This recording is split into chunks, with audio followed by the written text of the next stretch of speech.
As an MDS clinical trialist, I am aware that the vast majority of our patients with myelodysplastic syndrome ultimately never enroll in a clinical trial over the course of their disease. And I think there's a lot of different reasons why this is the case. I think one may be lack of knowledge. And because you're listening to this now, I know that might not be you, but some patients and some providers in the community may just not know there's access and ability to get different treatments.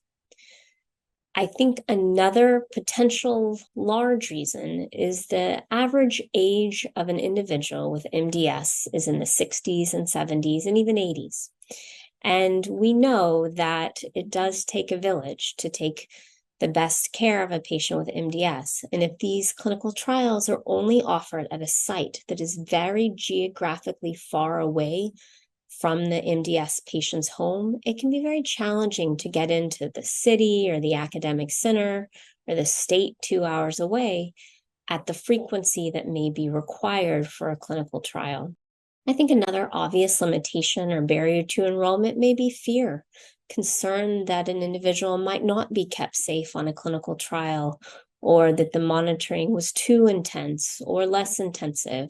And I think the MDS clinical trial world is really sensitive to these barriers and trying to think through clinical trials where a portion of the laboratory monitoring or other administration can be done closer to a patient's home. We call these remote clinical trial monitors and things like this.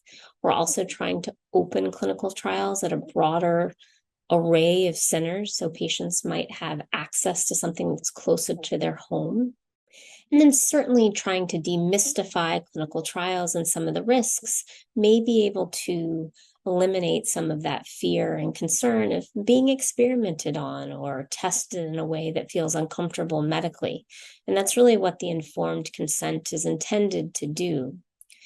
There's also a lot of opportunity to educate community practitioners about where clinical trials may be useful for an individual patient's disease course to truly change the natural history of the disease and improve outcomes for patients. And so I think these barriers will continue to be a potential limitation for a long time, but they are being broken down systematically and carefully at each level, hoping that we can make novel approaches available to many more patients who do have MDS.